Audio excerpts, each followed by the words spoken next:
mora wakewo pamsiwo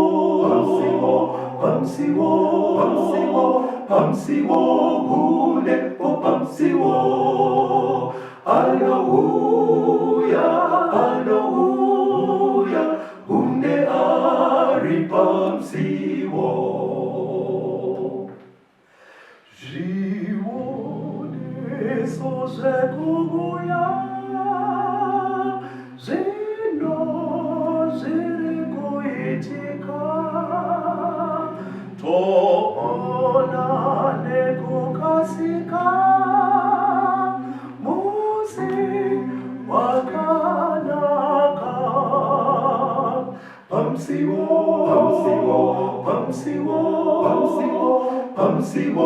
hunde pamsiwo Hallelujah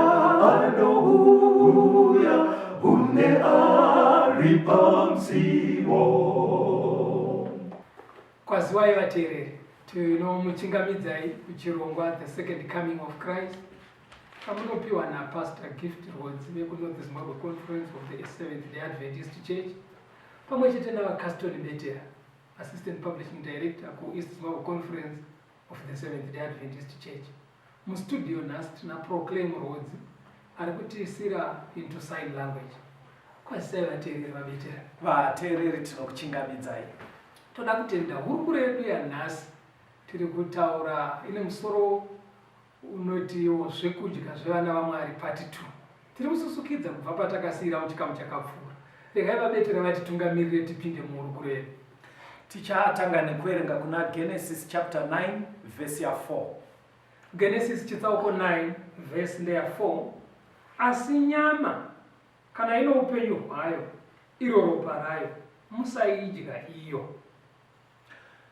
Pachikamu chapfuura ndimai takamboiverenga zvakare vateereri. Asi mubvunzo unobva wauya pandimai mufundisi ndewo kuti nyaya iyi yaisaudzwa vana veIsraeri. Nyaya dzine chekuita nezvekudya idzi. Panogona kubva patanga patoita mubvunzo kuti dzanga dzisiri nyaya dzairayirwa vana vaIsraeri here, dzisinei nemaKristu akurarama munyasha, kuti murayiro waive kunguva dzanaMozisi, iye zvino Kristu akauya nenyasha, hazvizi zvekumashure. Now, tinombosimudzwa kutaura kwakadaro kuti zvaitaurirwa maJudha, zvaitaurirwa vana veIsraeri. But iya tiri kuerenga kuna Genesis 9 mukatarisa ari kuudzwa pakasito ndi Noah. Ndizvozvo. But Noah anga asiri muJudha. Alright. Anga asiri muJudha. Saka kurova kuti nyaya idzi dzakapiwa vanhu maJudha asati akufere kuti. Alright. Jekesai mune ndima here inogona kutsigira izvozvo. Maybe ndima ingatibetsere ipapo kana tingaverenga kuna Luke chapter 4 chapter 3 tiverenge verse ya 34 to 36. Verengerai vateereri ipapo ndofunga panobva papindurika. Mwanakomana waJakobho, mwanakomana waIsaka, mwanakomana waAbhrahamu, mwanakomana waTera, mwanakomana waNahori, mwanakomana waSerugi, mwanakomana waRagau, mwanakomana waFareki, mwanakomana waEbheri, mwanakomana waSara, mwanakomana waKainami, mwanakomana waArifaksadi, mwanakomana waShemu, mwanakomana waNoa, mwanakomana waRameki. Masvika pana Noa ndo pandandichida. Ndima yaverengwa vateereri iri kudududza ichidzokera kumashure kutsanangudza dzinza raJesu. Saka patanga kuverengwa naPastor vatangira pana Jacob, ndiye ainzi Israeri. Saka nhasi patinotaura zvekuti vana Israeri tiri kutangira nyaya yacho pana Jacob. But kwatonzi Jacob aive mwana waIsaka kudzoka kumashure. Isaka ari mwana waAbhrahamu, tichidzokera futi. Abraham ari mwana waTera, Tera ari waNahori. Tichiramba tichidududza kusvika tazosvika kuna Noa. Zvobva zvaisa pachena kuti saka mitemo iyi payaitaurwa naMwari yenge isiri kupiwa vana vaIsraeri nekuti yakataurwa vana vaIsraeri vasati vatoko. zisekuru ekure vasati vatoko vari kumashure chaiko chaiko. Saka pandoda kuti mubva maverenga mufundisi, verengai Exodus 19 vhesi ya 6. Sei mitemo ichiita kunge inozotsimbidzirwa kuvana vaIsraeri? Exodus 19 verse 6. Yes. Muchava kwandiri ushe kwavaprista norudzi rutsvene. Ndiwo mashoko aunofanira kundoudza vana vaIsraeri. Ndoda kuti mufanovhura pana 1 Peter 2 vhesi ya 9. 1 Peter 2 vhesi ya 9. Mwari paakachisarudza vana vaIsraeri, kwanzi pfungwa yaive naMwari ndeyekuti zvaanoda kudzidzisa akazviisa muvana vaIsraeri, ivo ndo vochiita sevaprista kana kuti vadzidzisi vepasi rese.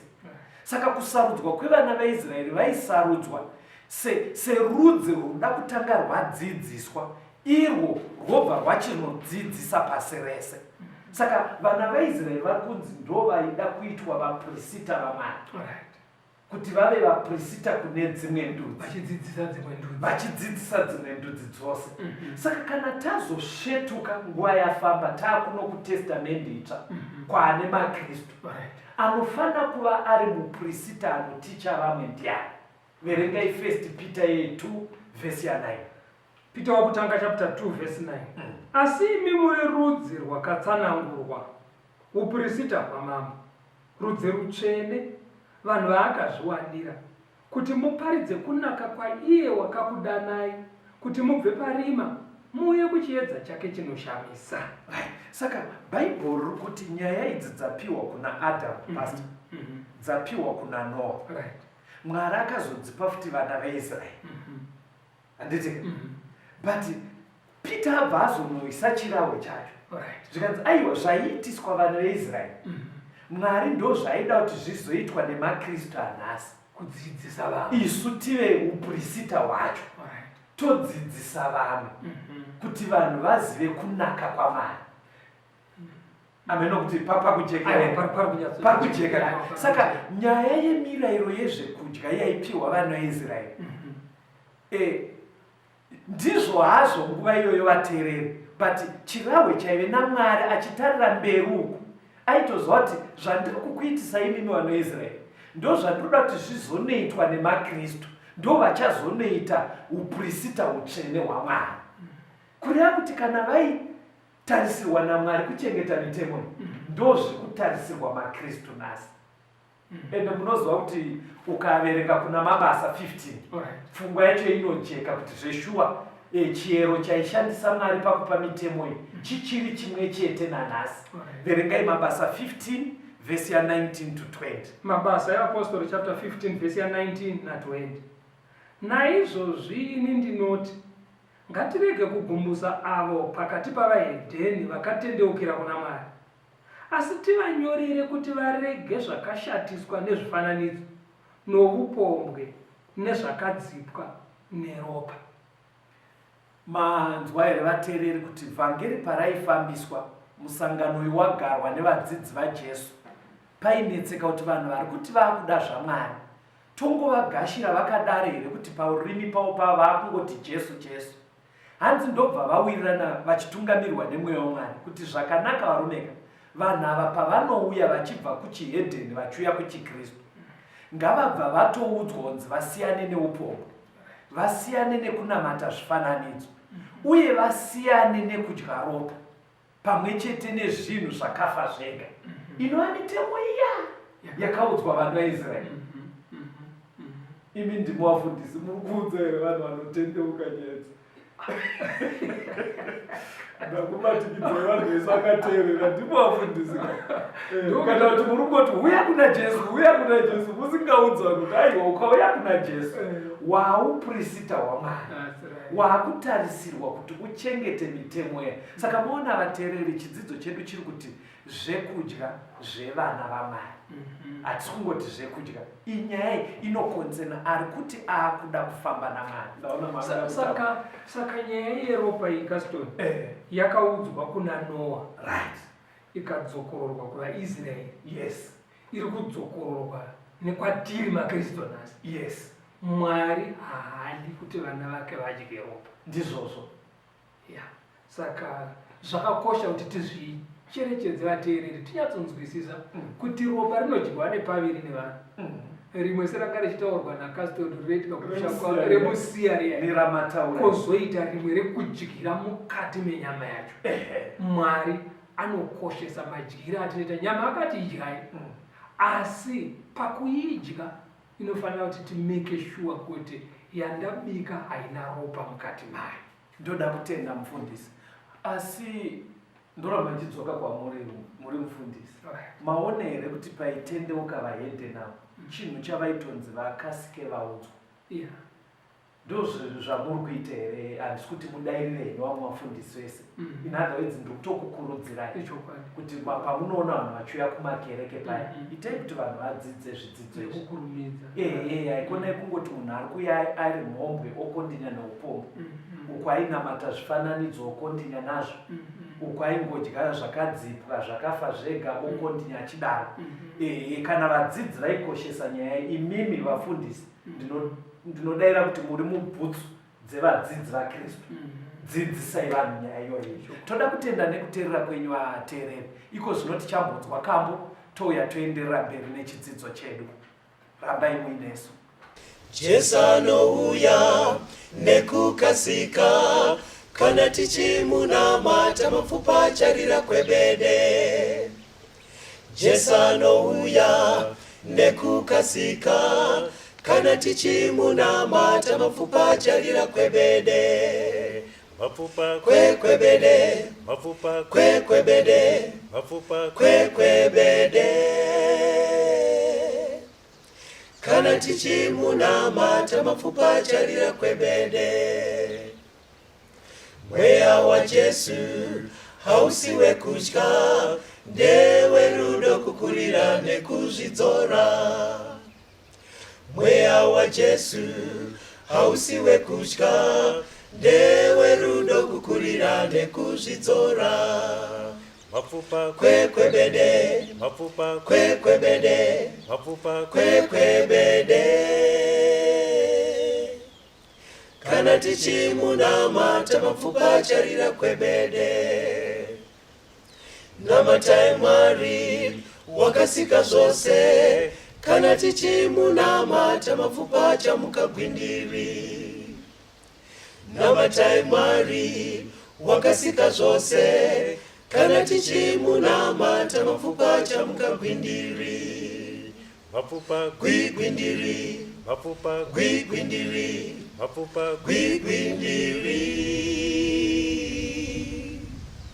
Kana tichimunamata mapfupa achamuka gwindiri.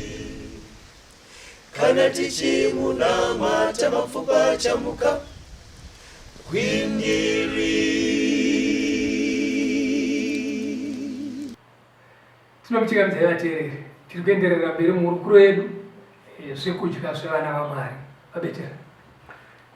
Toda kuti muverenge kuna Genesis 7 verse ya 1 na 2.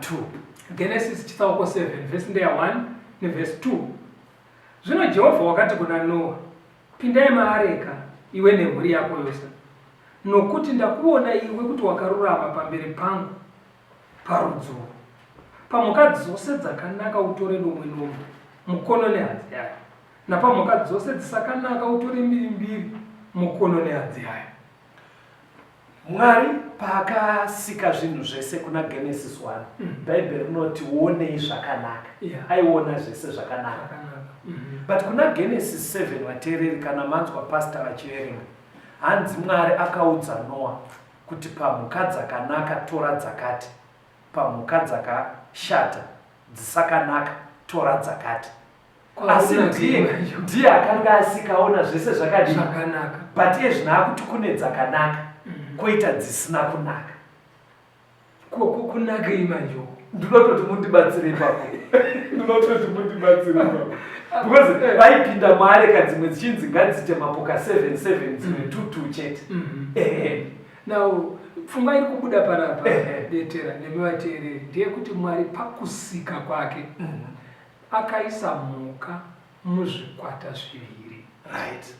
Saka dziri kunzi dzakanaka, hakusi kunaka mavara ayo kana kuti chembiro chayo. Okay. Ayo kunaka maererana nekushandiswa mubasa rekunamata Mwari, zvakarewo pamaererana nekudya, kune dzakanakira kudya.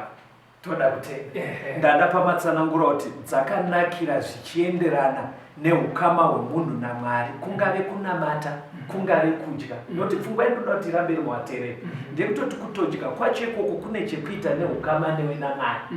Kukavhiringika kunoparadzanisa naMwari. Saka dzinonzi dzakanaka ndo idzodzo dzingashandiswe panyaya dzekunamata kana panyaya dzekudya. Sei tiri kutaura tichidaro muno mustudio? Zvinotsigirwa naGenesis 8 verse ya 20. Genesis 8 verse ya 20.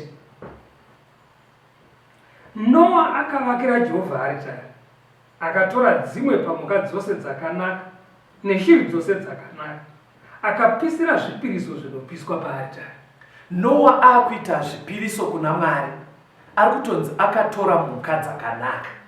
Kureva kuti dzakaipa dziya dzaisaita kuti uende nadzo paatari. Zvimwe chetezvo neshiri kunamata maofari.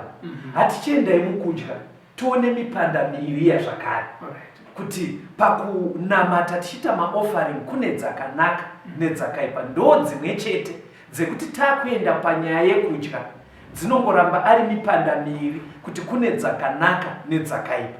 Saka bhaibheri harinoti tigese kuti ndedzipi. Mufundisi iko zvino izvi vachanyanya kuverenga kuna Deuteronomy 14 kana kuti kuna Leviticus 11.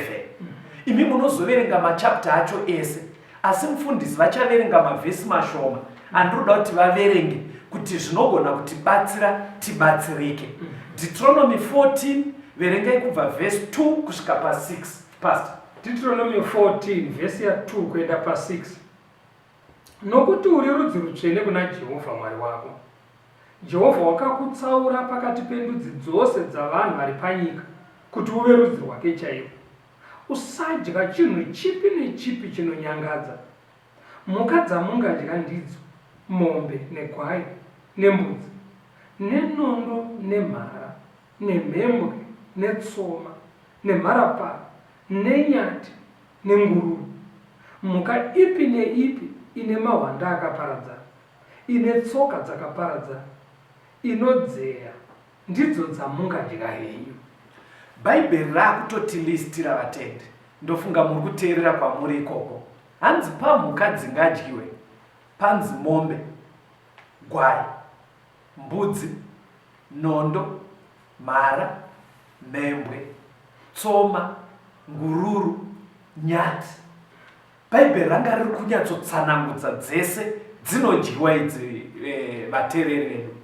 But nengari yekuti listi inogona kuramba ichienda, bhaibheri rabva razonoratidza kuti idzi dzese dzalistwa idzi chii chiri mboripo chadzakafanana.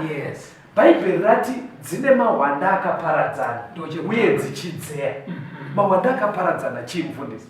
Mahwanda akaparadzana anonzi mahwanda matsimba, tsoka, tingati tsoka dzacho. Sezvakaita tsoka yemombe pakati payapa pakaita kunge pakatsemuka. Ndokuparadzana, saka tinoti iri hwanda, iri hwanda. Ndo mahwanda akaparadzana. Zvinenge zvimabhutsu zvii. Alright. Ndo mahwanda akaparadzana iwayo. Saka anofanira kuva mangani? 3 anoparadzana. Anongoparadzana ari mairi kana chete. Chimoko. Alright. Sezvakaita mombe, sezvakaita mbudzi, zvakaita hwaya, mhembwe, nyati, izvo. Alright. Kokudzeya. Kudzeya vakambofudza mombe havana dambudziko. Chirungu chinochiti chewing the cud. Mombe ukadziburitsa mudanga dzofura asi dzinozoti pamwe dzapa mumvuri kana kuti dzatowo mudanga. Zvainga ichimedza zviya inodzvowa zvodzoka mukana yotanga kutsenga. Kutsenga ichimedza futi. Ndokunonzi kuzeya ikoko. Saka dzinodyiwa dzinofana kudzeya uye dzine mahwanda akaparadzana. Ndofunga zviri kujeka. Ko dzisingafane kudyiwa dzacho, I know inofana kuita opposite. But ndoda kuti muverenge bhaibheri pavhesi ya 8 nevhesi 7. Deuteronomy 14 vhesi ya 7 ne8. Asi idzi dzinodzeya kana dzine mahwanda akaparadzana regai kudzidya: kamera netsuro nembira, nokuti dzinodzeya asi hadzina mahwanda akaparadzana. hadzina kunaka kwamuri, nenguruve nekuti ina mawanda akaparadzana, asi haidzei, haina kunaka kwamuri, musadya nyama yadzo. Alright. Saka pana Bhaibheri rabva rati dzimwe mhuka manje dzinenge dzichidzeya asi hadzina mawanda. Alright, akaparadzana. Dzimwe dzine mawanda akaparadzana asi hadzidzeya. Saka Bhaibheri kubva rati dzangodaro bedza hadzidyiwe nevana vaMwari. Saka kureva kuti dzinodyiwa dzinofanira kuwanikwa dzine characteristics mairi ekuti mawanda ngaaparadzana dzobva dzadzeya.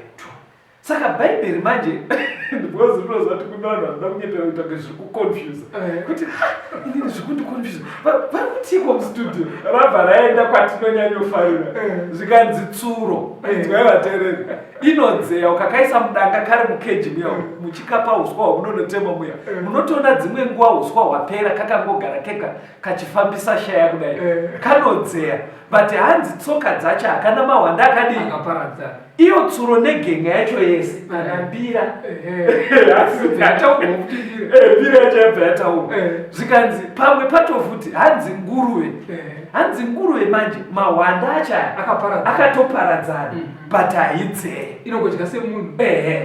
ende Bhaibheri munoona iro pandatsanangura kudai rabva rarova patinoda stere because pandangoti tsuro bedzika mumwe anobva ati fanika iri mudovi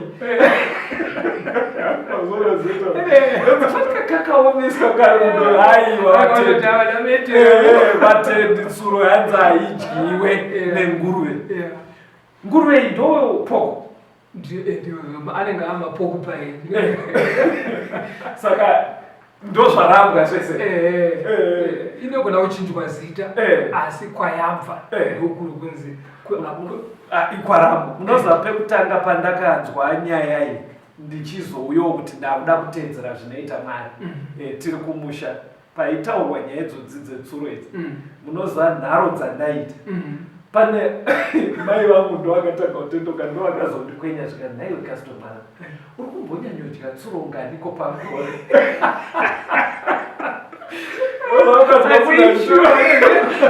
unaitaura zvetsuro unofunga tevhurwikaidya ukazoita kuti amanje ini tsuro handirega ndozvanitopedza gore asina kuidya ushiye kuti saka chiri kunetsa ndakakwenywa zvikati nhaiwe kastomara unombonyanyodya nganiko dzauri kubata nembwa dzako idzi unobvaona kuti hapana zveshuwa. Pane pomo patoda kuti tiendere izvinezvi ndoda kuti muende kuna Leviticus mufundisi chapter 11 verengai verse 27 29 kusvika pa30 mozoverenga verse 42 tinzwe pamhuka idzodzo kuti Mwari anoti kudii zvakare.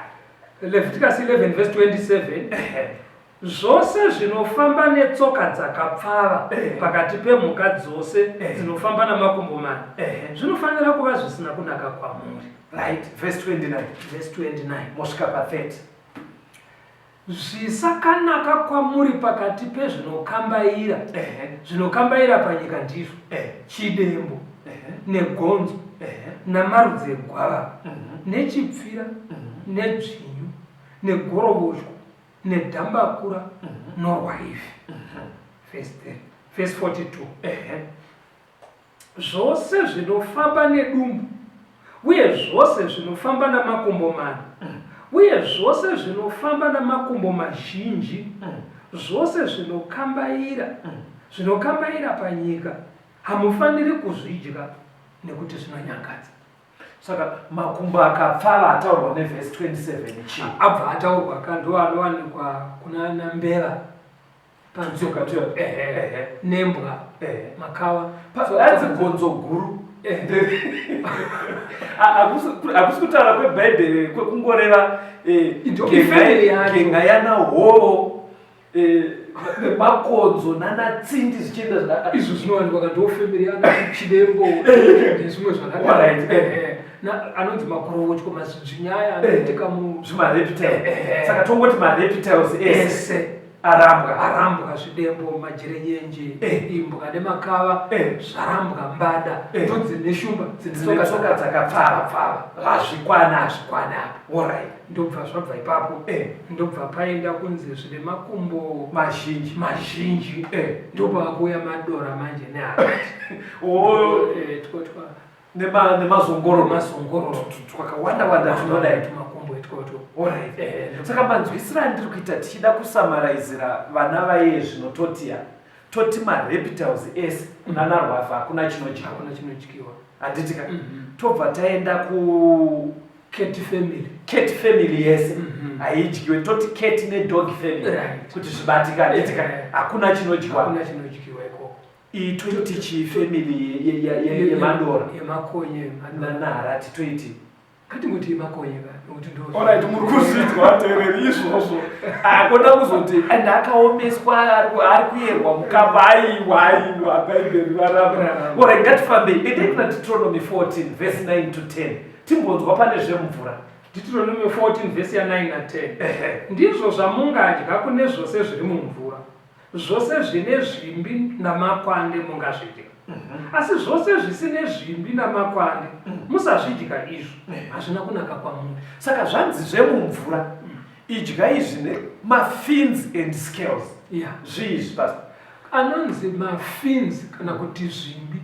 Mukabata hove dzakafanana gwaya unoona ine zenze icho chepamusana right, zenze iroro ndochi mafin saka ndozvimbi. Then anonzi makwande. Ukabona ana mai kana vabata hove dzakaberedzodzo vanokwakwamura so vachipara mascales achiparwa achidonhera pasi ndo makwande iwayo. Saka pari kunzi pane zvinogara mumvura ukanga wachibata muruoko ingoona kuti chine zvimbi here, uona kuti chine makwande here. Ende uye futi even dziri diki dzimwe dzisingaparwe nebanga patairaura izvo ukatobata rimwe jenya kudai rine zvarinosiya muoko izvo zviya zvinopenya ndo makwande. Saka ndo dzinodyiwa.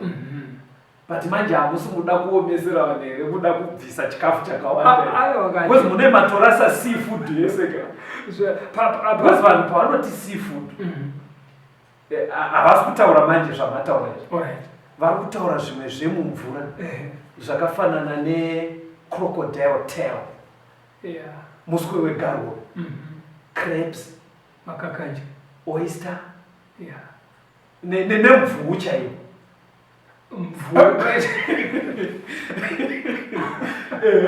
aina makwande ine usanoita unosimina unge unotsvedza so plus matsimba ayo haana kuparadzana emvuu because inombobuda panze.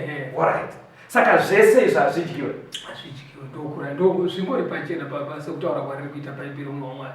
Alright, but ndopandaida kuya kuti mukasiya miramba miramba ndo inonyanya kuwanika but yatadza kukwana pagrade ende hairegererwi kuti yakamedza njona ayo. Hamuramba wakamedza njona aiwa unotsvedza hauna makwande hauna. But izvozvo zvine basa rei pastor zvekutsvedza? Ingare reason here kuti kutsvedza ikoko uregere kudya? Aiwa, hatiuregereri ndaunotsveda tinoregerera ndamwari akati musadye. Nyaya yedu iri pakuti zvarayirwa naMwari iye anenge aine reason ndiye hati musadye. Kune mumwe muteereri anogona kuramba aine pfungwa idzodzo achiti tikuzvinzwa kuti makwande but so what? Munhu anoisa kachirungu kuti so what kutsvedzera so what? Ko patinodya dzimwe fish mufundisi dzekuti dzine dziri mugaba rakanamwa kare hatione musoro wayo, zenze ramataura hatione, mascales hataone, tinongozoisirwa mugaba wamunyevu. Izvozvo Betera zvisina mavhesi ngatingwarirei, ngatisiyirei vanhu kuti aongorore ega. Ndivana kasitoma vakandirambidza avakutirambidza zvese but chandadaroka ndikuona kunge mumakaba muyaka nyama yacho zhinji ukaita seinenge misana yemaramba azoneanje inenge yakabviswa kuti usaone kuti chii asi ngatisiyirei vanhu. Kokushiri mufundisi verekai Deuteronomy 14 verse 11 to 18. Deuteronomy 14 verse ya 11 kuenda kuna 18. Yes. Mungadya shiri dzose dzakanaka asi dzamusingafaniri kudya ndidzo, right, gora guru, right, negondo guru nenyamudzura. norukodzi nenjerere noruvangu namarudzi avo namarudzi ose amakunguru nemhou nezizi neshiri yegungwa namarudzi ose oruvangu nezizi duku nezizi guru nejichidza neukurwizi negora nekanyorora hove nezimudo nekondo namarudzi ayo nemupupu nechirimwarimo. Heish, ndanzwa ratsanangura shiri dzekugungwa ndo masitoku mapelikeni chichi ndobva radzoka kumakondo ese ndobva rauya kumazizi ese ndobva rauya kumakunguo ese nekaka kanonyurura hove ndobva rauya kumashura murove. Saka dzakanaka ndedzipi pasi? Na ukacherechedza andinombona patatarisa kumhuka dzinodyiwa padzatsinzire mawanda akaparadzana dzinozeya papua list ukatarisa mulist racho unoona pane zvakafanana palist rapiwa. Saka chero nepashiri ukadzicherechedza pane kufanana kuripo. Ndekupi pasi? Pashiri ukanyatsokucherechedza pane mipatsano miviri. Pakudya kwadzo kune shiri dzine chiya chinonzi chikanganwa hama gizard yekuti ikajokora chififiro chinozara but zvinozonobva muchififiro manje zvakunogaiwa muchikanganwa hama ati masora. Asi kune dzimwe dzinongomedza savanhu straight mudumbu ndokumwe mutsauko uripo pashiri because dzalistwa dzese idzi dzinomedza straight hadzina chififiro. gondo rikabvanzura rinomedzera mudumbu zvichibva zvanaka handiti wasvona. Then kozoenda patsoka dzeshiri kune dzimwe dzisina kuparadzana tsoka dzeshiri dzese dzine zvigumwe 4 asi unotonyatsona zvakaita 3 kumberi kane 1 asi unotoona kuti minwe yacho yakatoparadzana sezvakaita yakwezvo senzondora dzo senzondora asi kugoita dzimwe dzekuti inenge yakabatana kunge pane chijira chakasonderera semataxi otarisa futi nekadyiro kacho zvinobva zvangosiyana. Saka ndo zvaunonyanya kuona mumaklasi mairi eshiri dziri kunzi idyai nedziri kunzi musadyi. Saka idzi dzese dzinotambira mumvura dzichituhwina madhadha dzine tsoka inenge rekeniya dzichiisa mudumbu nedzese hadzidyiwe ando dziri kunzi dzakasviba huku yedu iright. Udzai vateereri kuti panongoda kungwarirwa ndi paya panyama parora. Saka huku hanga kwakanaka dhadha rabuda ipapo radonha. Saka njiva inokwana kane hanga iwo dzine gizard yamataura netsoka dzakanaka.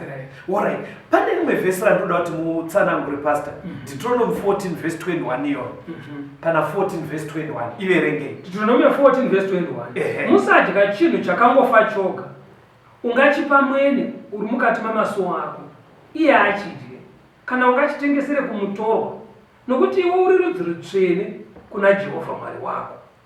Panzi chinhu chinenge chafa chega mukatadzidzo but yobva yambudzi inodyiwa asi yafa. Kana chinhu chafa chega ropa haribudi sekuya kwanzi ropa ngaribude musadye nyama iine ropa rinodunduvira riri mukati. Saka Mwari ari kuti iwewe serudzi rutsvene usadye. Asi panogona kunge paine vamwe vanhu vari vatorwa kune zvekunamata havanei naMwari zvekuti kudya kana kusadya kwaari hazvimuchinje. Mitemo yese yatiri kutaura ikai ndeyekuchengetedza ukama pakati pemunhu naMwari. Saka kune mumwe munhu wekuti wedha padyiwa ropa kana kuti harina kudyiwa ropa haanei naMwari wacho.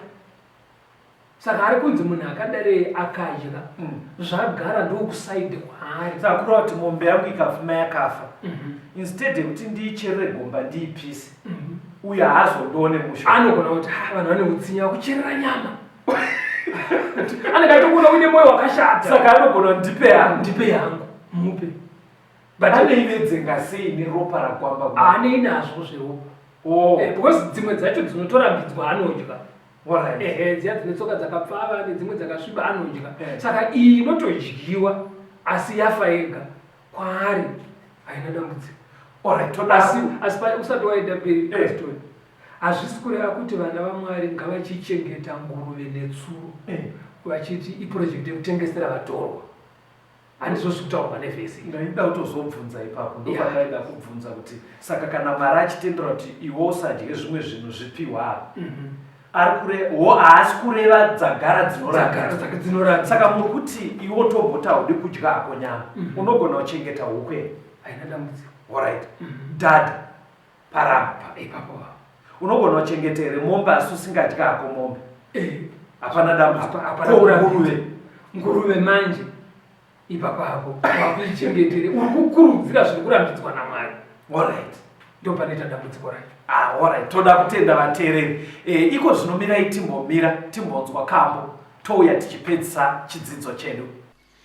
Kupupura kwepasi kwaswedera, tenzi anodana vacheki vake, kure nepedyo mapfunde aiva kuti apinzwe mudura.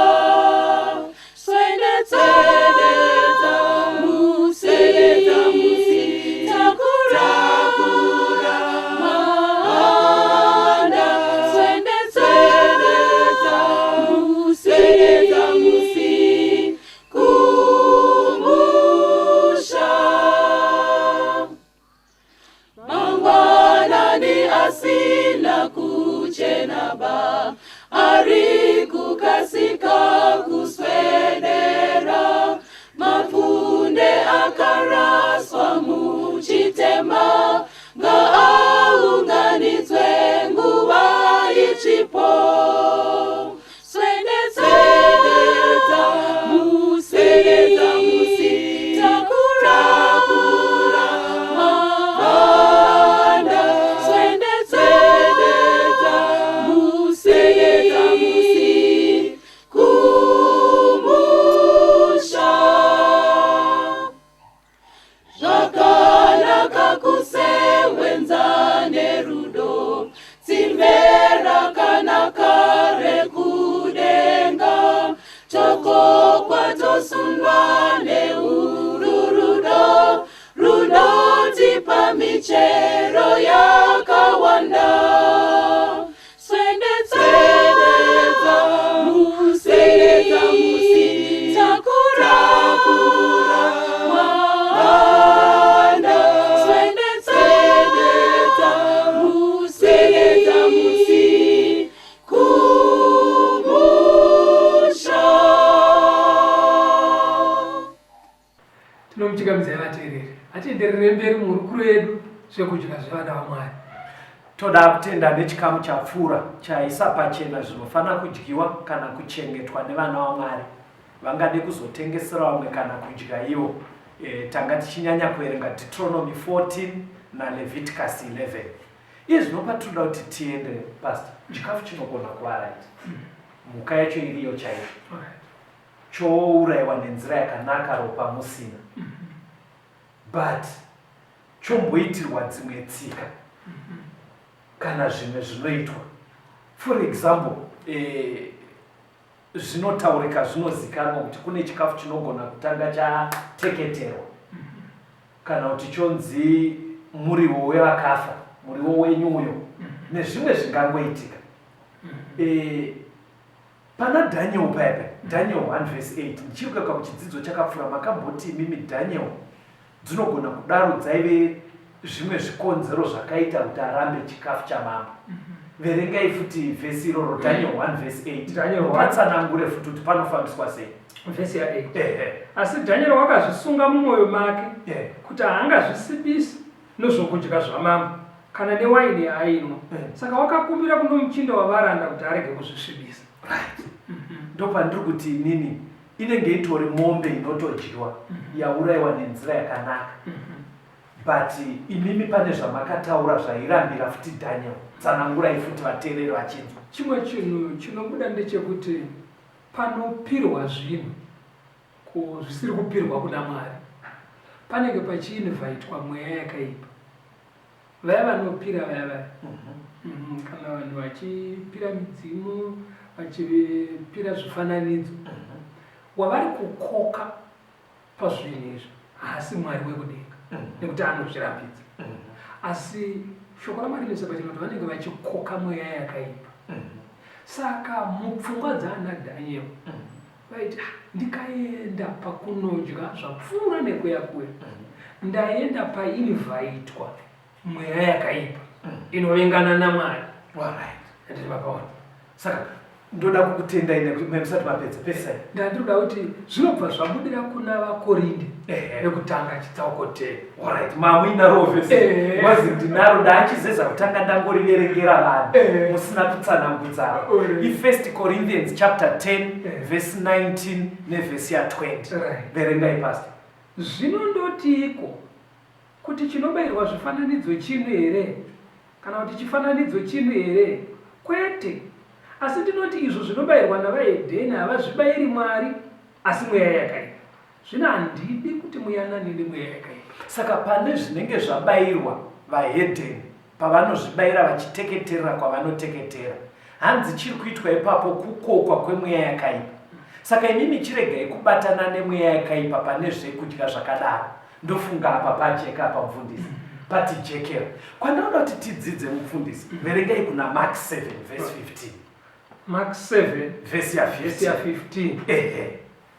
Hapana chinhu kunze kwomunhu chingamusvibisa kana chichipinda maari. Asi zvinobuda maari ndizvo zvinosvibisa munhu. Ipapo ndo aine mavhesi angu kara yamufundisi. Ndadzidziswa nyaya dzese pandiri kukudzai kuti mai vangu vakazonditi iwe uri kunyanyodya tsuro dzakawanda sei. Ndaiti ndikaudzwa ikoko ndaibva ndasvetukira kuna mako kuti bhaibheri riri kutoti hapana chinopinda mumunhu chinomusvibisa. Sekuti apa tsuro ndikaidya haindisvibisi. Ndo zvandaitofunga, but chandakazoona dambudziko raivepo nedzimwe ndima dziri mubhaibheri especially kuNew Testament ingari yekuverengwa kwadzo ringori verse 1. Munhu asina kunzwa ndima yese kuti paitaurwa nezvei. Seipapapa pamaverenga zvinotoita sekunge zvinonzi Mwari ari kuti chese chinodyiwa hachikukanganise. But ndoda kuti muverenge munzwe kuti yaive nyaya yei pana Mark 7 ipapo verse 1 to 5. Mark 7 verse 1 to 5. Zvino vaFarisi navamwe vavanyori vaibva Jerusarema vakaunganira kwaari. Vakaona vamwe vavadzidzi vake vachidya namaoko ane tsvina, ndokuti asina kushamba. Nokuti vaFarisi navaJudha vose havadyi vasina kumboshamba maoko kwazvo, vachichengeta tsika dzavakuru. Kana vachidya padare havangadyi vasina kumboshamba.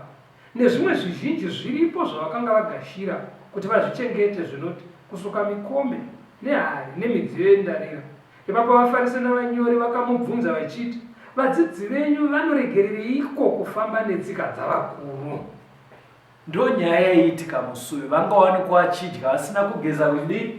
Vaigeza sei? Ingotudzai muchidimbu. Ndima akanyanyodzidza bhaibheri. Panapa ndima iyi iri kuti iyo Caston kwaive nekugeza kwetsika dzevakuru vachiJudha. Hakusi kugeza kwehygiene kwatinoita kuya kwatinonzi isaiswa maoko mugeze kuti munozodya utachiona. Aiyo maJudha aigona kuti maoko ake akachena zvehygiene. Poita mhepo yavhuvhuta ichibva nokoko kumusika. Iye mupfungwa make aiti yavhuvhuta muhedheni. Saka payasvika pandiri yandiisa tsvina yabva kumuhedheni. Saka mupfungwa dzavo vaiti tsvina yaibva kumahedheni iya inofanira kubiswa nekagezero ketsika. Vamwe vanodzidza vanotiwo mvura yaingoiswa mumudziyo onyika maoko ake odai yochururuka nepamagokora anobva ati ndachena, tsvina yevahedheni iya yasara muti. Saka musuyu ndo zvakaonekwa vadzidzi vasina. Kwete kuti vadzidzi ava dzaive chapa ivo. Havana kugeza kwetsika kwechiJudha. Zvikanzi sei vari kudaro? Saka ivo vakabva vati vaisa tsvina mudumbu. Ngatimbonzwa kuti vaiudzwa nyaya iyi vakainzwisa sei. Matthew 15 pavhesi ya 15 ivo vadzidzi vari kupomerwa. Jesu atsanangura kuti chinopinda hachisvibise. Vakainzwisa sei? Verengai Matthew 15 vhesi ya 15. Petro akapindura akati kwaari, tidudzireiwo mufananidzo uyu. Chimirai makadaro.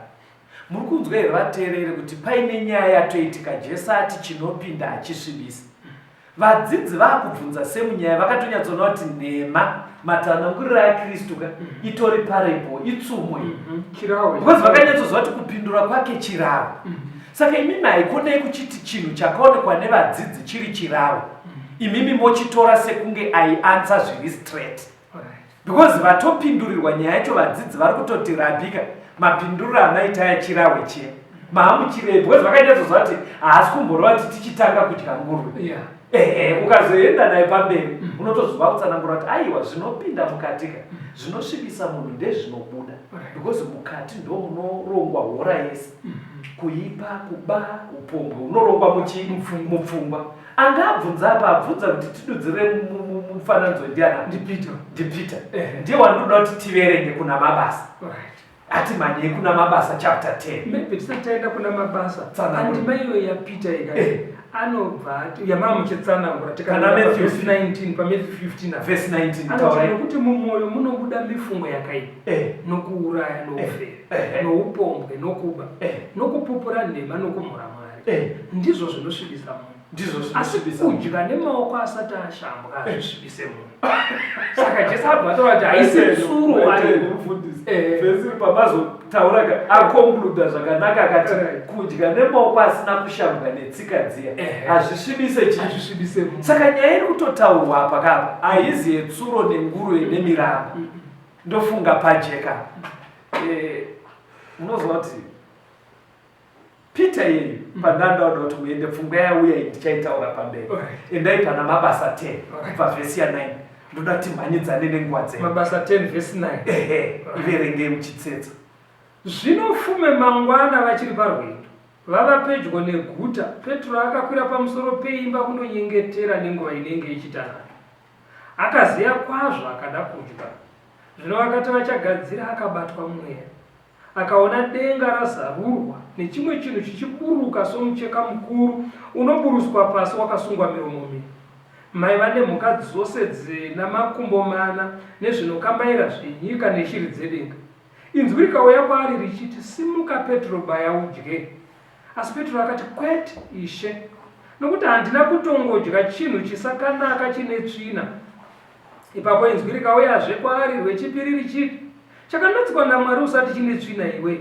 izvozvo zvikaitwa katatu chinhu chikakwidzwa pakarepo kudenga ndadira nyaya yekuti ndipita uye akabvunza Jesu kuti tidudzirei muri kuti imi chekudya hachisvibisi ndiye akutaura panapa aona vision achinzi baya udye mhuka dziya dzaaiona dzichiuya muvhizheni dziri mucheka hanzi akaramba katatu akati handina kutombodya chakadini upenyu hwangu hwese handisandambodya chakadini kura kuti pavaitova naJesu pasi Jesu atombotaura sekunge ari kuti chekudya hachisvibisi Peter yeye Jesu aenda kudenga ari kuramba achiti nanhasi handidye chakati kuratidza kuti pakataura Jesu kuna Marko 7 akapanzwisa sekutsanangura kwamaita ende zvikunzi zvakaitwa katatu ndoda kuti muchiverenga vhesi 17 tingofamba nayo inobva yajeka vhesi ya 17 yamabasa 10 zvino Petro wakati achakakanganiswa mumwoyo make kuti chiratidzo chaakanga aona chairevei tarira varume vakanga vatumwa naKoniriyo vakamira pamusuo vachibvunza imba yaSimoni vhesi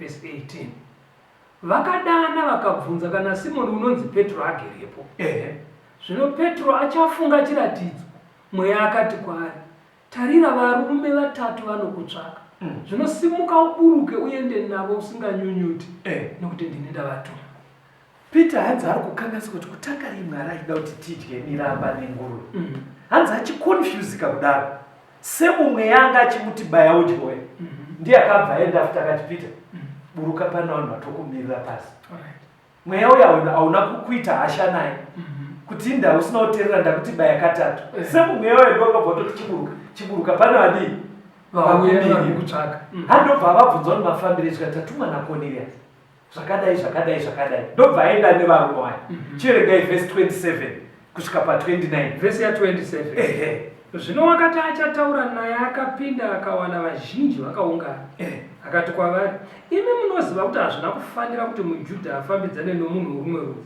kana kuuya kwaari asi Mwari wakandiratidza kuti ndirege kuti munhu haana kunaka kana kuti une tsvina naizvozvo ndauya very good achimirere nokumwe kwesoko hanzi achisvika kwaanga adedzwa hanzi chinhu chaakatanga kutaura achisvika pano vanhu zvikanzi mese ndoziva kuti muri kutoshandisika kuti ndauya ende munoziva kuti maJudha hatitombouye kwamuri imimi maGentiles but Mwari akandiratidza kuti ndisafe ndakati kuna vamwe vanhu vane tsvina aiva azviratidzwa rei pamuono kabanje wokuJopa kureva kuti mukadzi yaidzi Mwari aida kufanomuratidza kuti vanhu vese vanenge vatenda kuvhangeri vanotsvaka Mwari vese vanodiwa kuumambo. Saka chaive chiravo kwakusurukura kuti chiendai munodya tsuro masurunguru. Ndofunga zvakajeka, ndofunga Bhaibheri matsananguriro aro chandorida kufundisa rakanyorwa neway yekutoti even mugrade 7 anonzwisa kuti zvishuwa nyaya ikai.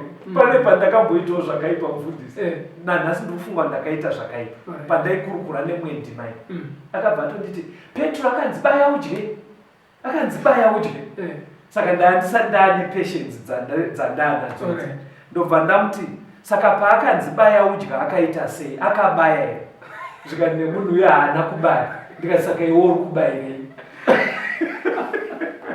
ona mapinduro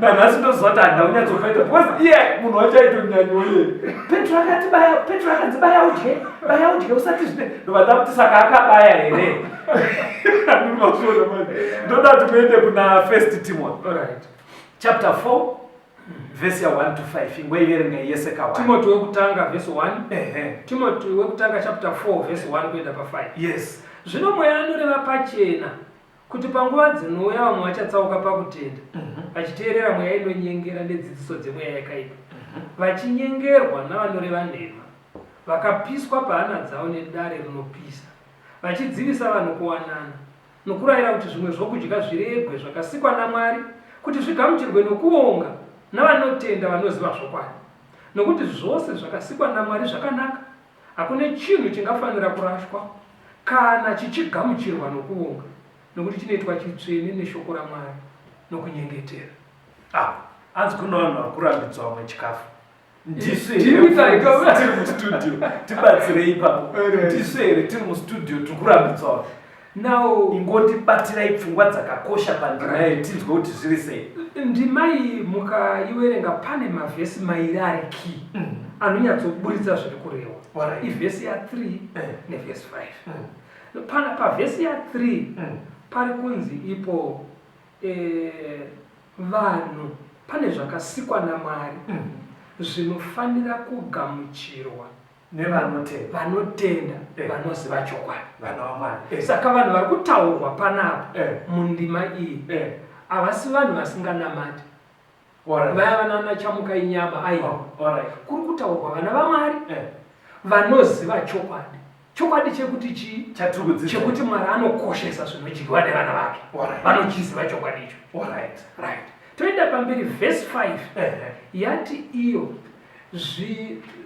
zvekudya zvinonatswa neshoko nekunyengetera.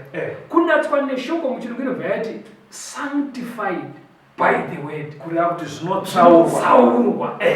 Saka shoko ndo rinotsaura manje kuti chakanaka, kuti mombe ine mawanda akaparadzana inozeya yakanaka, nguruve ine mawanda akaparadzana haizeyi yakaipa. Ishoko riri kutsaura.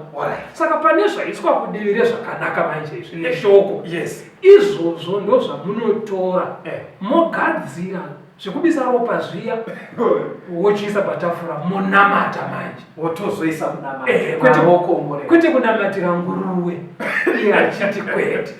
Inini kwandiri zviri kundijekera zviri pachena kuti shoko ndo rinotsana rinoita sanctify, ndo rinoita set apart, ndo rinoita kuti chinhu chinzi icho ndo chataurwa naMwari. Maybe tichipedzisa mufundisi ngatimboona Mwari paachazouya. Isaiah 66 verenga verse 16 na 17. Isaiah 66 papo verse 16 na 17. Isaiah 66 verse 16. Yes. Nekuti Jehovha uchatonga nyama yose nemoto uye nomunondo wake. Vakaurawa naJehovha vachava vazhinji, vanozviita vatsvene navanozvinatsa kuti vaende kuminda, vachitevera muri pakati, vachidya nyama yenguruve nechinonyangadza nembeva. Ivavo vachapera vose, ndizvo zvinotaura Jehovha. Toda kutenda vanhu vaMwari pachauya Kristu ndo zviri kutaura Bhaibheri. Vanodya nguruve, vanodya mbeva nezvinonyangadza zvese, anzi nemuto tumwe tunhu tusingambozikanwi tune turupoto. Vanhu vanongobika tumwe tunhu twaunocha. Hanzi vese vavo pari kuuya Kristu at the second coming havasi kuzowanikwa kurutivi rwaachaponeswa. dai Mwari akukomborai vateereri ndo zviri mukati meshoko raMwari. Inini zvandijekera ndichivimba kuti zvakujekeraiwo. Onekai vateereri vedu muvape nhare. Tinotenda vateereri nekuteerera kwenyu nekuve nesu muchirongwa chino. Pangaite mubvunzo pauri kuroedza. Endai kuhama kana shamwari vavakidzani venyu vanopinda sangano rema7th Day Adventist vanoziva kwekuenda nemi kuti muwane mhinduro kuzvinezvi nekukubatsirai kuti mungaita sei kubva zvino zvichienda mberi.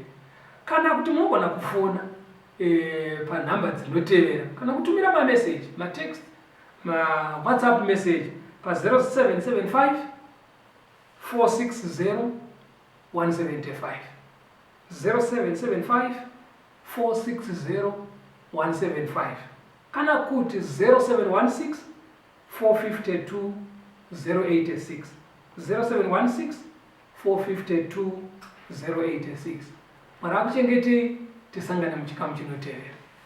Tenzende tungamirwe mukati mezviedzo mananda andibata ndimwino dombo ndiwike ndimwimo tungamirwe tenzende tungamirwe semwana onyaradzwa munganyara nyanza mananda anomunzwa kana matinyarara emwete tenzi wenyanza tenzini tungamire apo ndasvika nyanza mananda vondishisa andichienda zororo ndotsamira kune mwenga